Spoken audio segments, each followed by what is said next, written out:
قد أفلح المؤمنون. That's number 9. Moving on to our number 8 pick.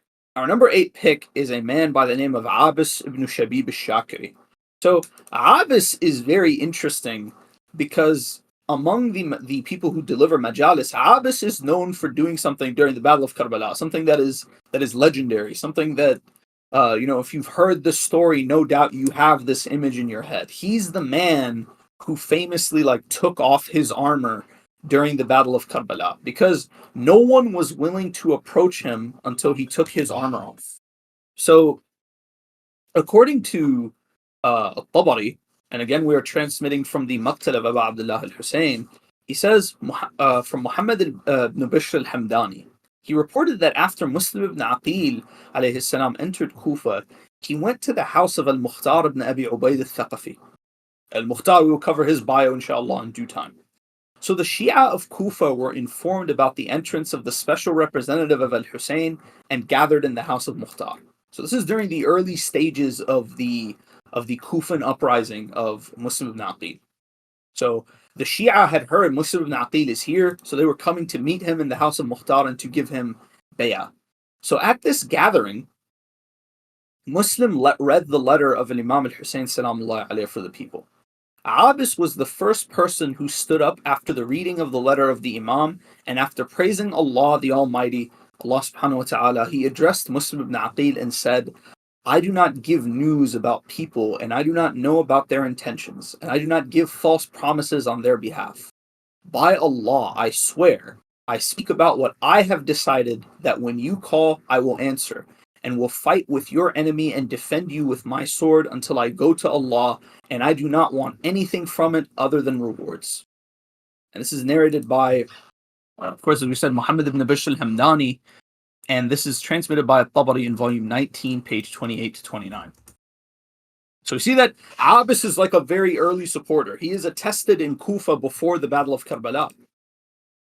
Now, Abis, how did Abis join al-Imam al-Husayn? Tabari and Baladri, I believe, they further narrate, rather this is only a Tabari, he says that when Muslim ibn Aqil, and this is in volume 19, page 57, he says that when Muslim ibn Aqil salamullahi alayhi had moved to the house of Hana ibn Urwa, and this is, again, if you know the story of Muslim ibn Aqil, you know what's going on here. He had moved to the house of Hana ibn Urwa, and 18,000 people had given him the oath of allegiance. 18,000 people had given him bay'ah. Allah, how many of them actually remain loyal to the bay'ah is a very unfortunate matter. He had sent a letter to al-Husayn with Abis bin Abi Shabib al-Shakiri. So this is how Abis joined al-Husayn, is because he was sent as a messenger to Abu Abdullah by Muslim ibn Aqil. And so when he reached Abu Abdullah in Hijaz, he stayed with him until they went back to Iraq together. And then he participated in the battle. The letter that was sent with him reads as follows. It says, the trusted early messenger does not lie to his own people.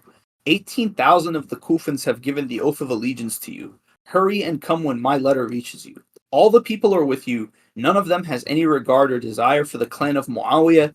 Peace be with you. And again, as we told you, this was in Tarikh al-Tabari, volume 19, page 57.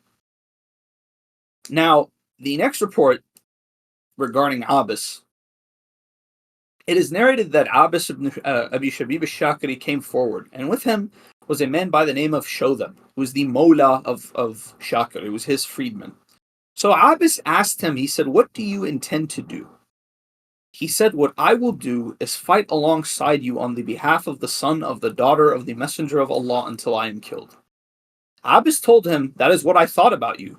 But no, go forward in front of Abu Abdullah al-Husayn so that he may dedicate you to Allah as he has done with his other followers, and so that I too may dedicate you to Allah. If anyone has been with me for a time for whom I have such responsibility as I have for you, it would please me that he should come forward in front of me so that I should dedicate him to Allah. And this is something we see many times in Karbala. We see people putting others forward, but it's not out of cowardice. It's not, I want you to fight before me so that I can live longer. That's never the case. We see that he's telling his Mawla, he's telling Shodab, he says, because I care for you, because I've been responsible for you for so long, it would please me that you would attain martyrdom before me, as in I am giving this to you out of thanks. On this day, and this is again still Abis speaking, on this day it is appropriate for us to seek the reward with all of our power, for there will be no works to earn Allah's favor after today, only the day of reckoning. And so Shodab went forward, greeted al-Husayn. He went on and fought until he was killed. Then Abis bin Abi Shabib said the following words, and these are very, very powerful words. He said to Imam al-Husayn, Ya Aba Abdullah, there has not been on the face of the earth anyone, either close or distant relative, who is dearer to me and more loved by me than you. If I were able to defend you from oppression and murder with something more precious to me than my own life and my own blood, I would do it. Peace be with you, Aba Abdullah. I bear witness to Allah that I have ever been subject to your guidance and the guidance of your father. These are very, very powerful, very beautiful words. And so the report says, then he walked towards them, i.e. the army of Yazid, unsheathing his sword and tapping his forehead with it. According to a man from the Banu Abd of Hamdan named Rabi' ibn Tamim, who witnessed that battle, when I saw Abis advancing, I recognized him, for I had seen him in the campaigns. He was the bravest of men. I said, people, this is the lion of lions. This is Ibn Shabib. Let none of you go out against him. And so Abis began to call out, will no man fight me man to man? Umar ibn Sa'ad la'inahullah ordered stones to be thrown at him. Stones began to be thrown at him from all sides. When he saw that, he threw off his breastplate and his helmet, and he charged against the people. By Allah, I saw him driving away more than 200 men. Then they surrounded him on every side, and he was killed. I saw his head in the hands of several men. One would claim I killed him, and then another would say I killed him. They went to Umar ibn Sa'ad la'inahullah, who said, don't dispute about this. No one spear killed him, and he separated them through these words. And thus Abis Sulwanullahi ta'ala alayh attained martyrdom with Imam al-Husayn alayhi salam. And this is reported by Tabari in volume 19, page 147, 148, as well as al-Baladhri in Ansab al-Ashraf, volume 3, page 404. So Abis, this is something that I find really interesting, is that as we all know, as many of you probably heard, yes, the story of him taking off his armor is true. The story of how no one was brave enough to approach him and fight him man to man until he took off his armor.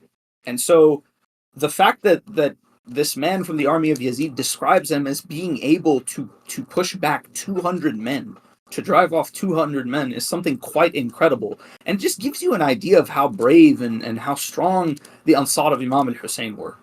Salamullahi alayhi.